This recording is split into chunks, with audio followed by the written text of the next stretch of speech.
From VOA Learning English, this is Explorations in Special English. I'm Jerry Watson. And I'm Jim Tedder. Today, we visit a small museum in the American state of Maryland. It is called the National Cryptologic Museum. There, you will find information that was once secret.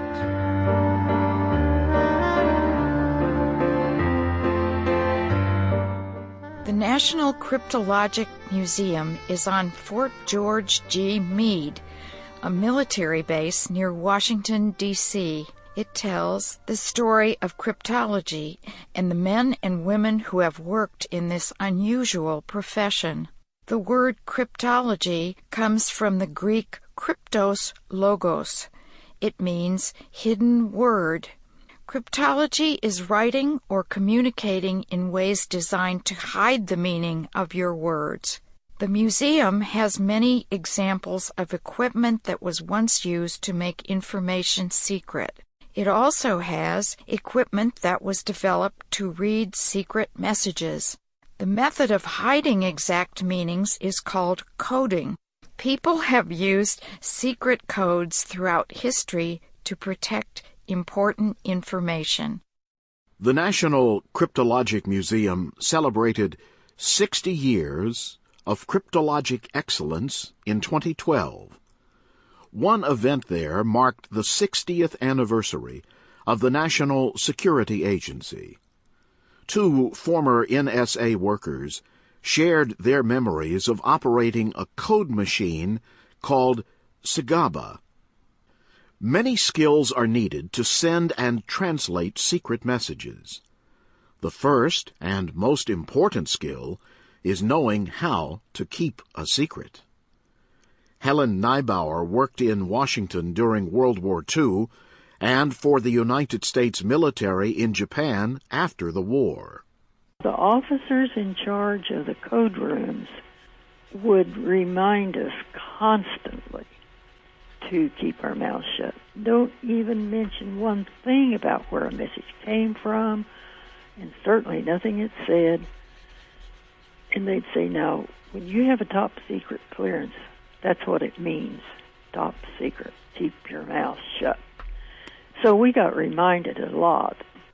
The SIGABA machine made plain information a secret language to those who lacked the equipment to understand it. The one that Helen Neibauer operated was a complex device. The National Cryptologic Museum displays both early and modern tools that have been used in secret communications. One display at the museum explains American attempts to read Japanese military information during World War II.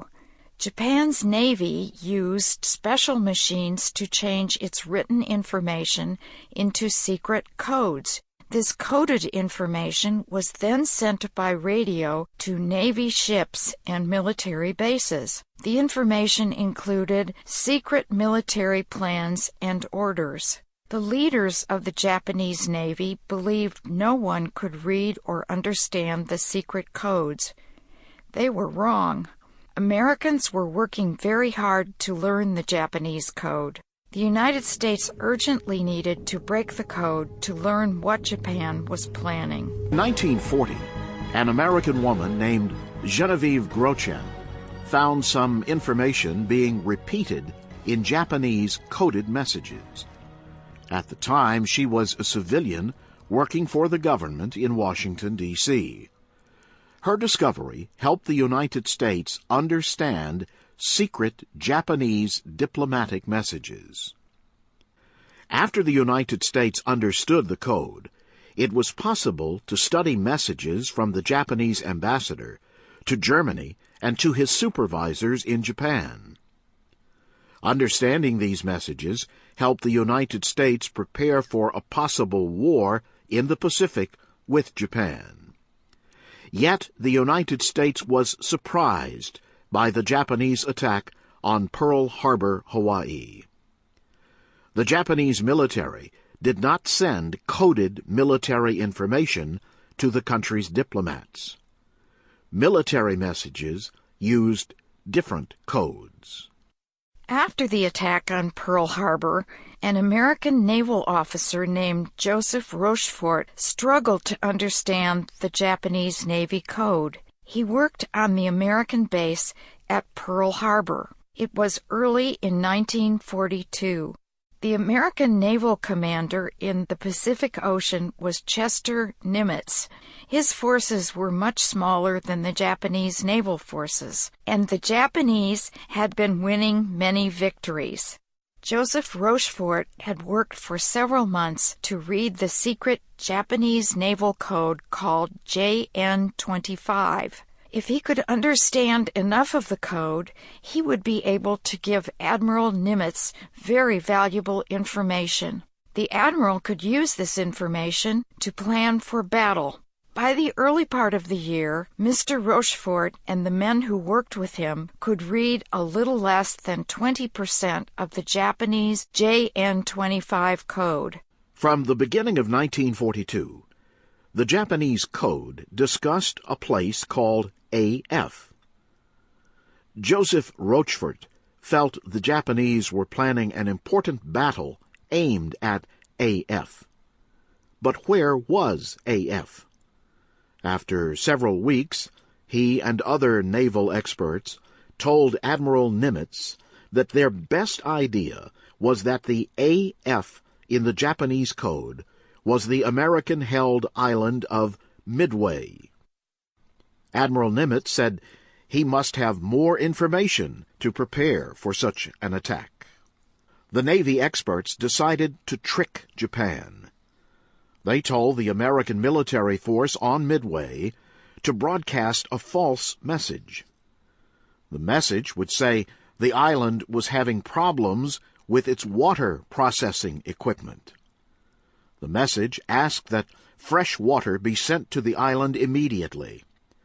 This message was not sent in code.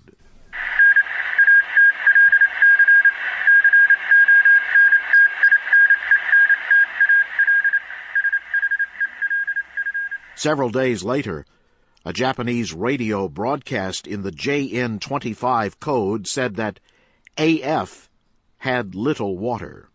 Joseph Rochefort had the evidence he needed. AF was now known to be the island of Midway. He also told Admiral Nimitz the Japanese would attack Midway on June 3rd. The admiral secretly moved his small force to an area near Midway and waited for the Japanese Navy. The battle that followed was a huge American victory. Experts now say the Battle of Midway was the beginning of the American victory in the Pacific.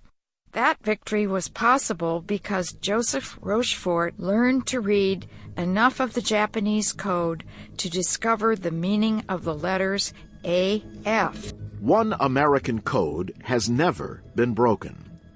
Perhaps it never will. It was used in the Pacific during World War II. For many years, the government would not discuss this secret code. Listen for a moment to this very unusual code. Then you may understand why the Japanese military forces were never able to understand any of it. The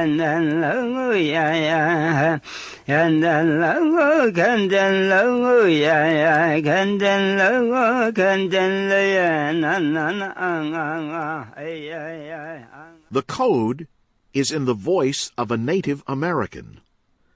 The man you just heard is singing a simple song in the Navajo language. Very few people outside the Navajo Nation are able to speak any of their very difficult language. At the beginning of World War II, the United States Marine Corps asked members of the Navajo tribe to train as code talkers. The Cryptologic Museum says the Marine Corps code talkers could take a sentence in English and change it into their language in about 20 seconds. A code machine needed about 30 minutes to do the same work. The Navajo code talkers took part in every battle the Marines entered in the Pacific during World War II. The Japanese were very skilled at breaking codes, but they were never able to understand any of what they called the Marine Code. 8 members of the Choctaw tribe were the first code talkers. They worked in teams during World War I using their native language that was unknown in Europe. A Choctaw would translate a message in English into his native language and send it by radio. Another Choctaw would receive the message and change it back to English.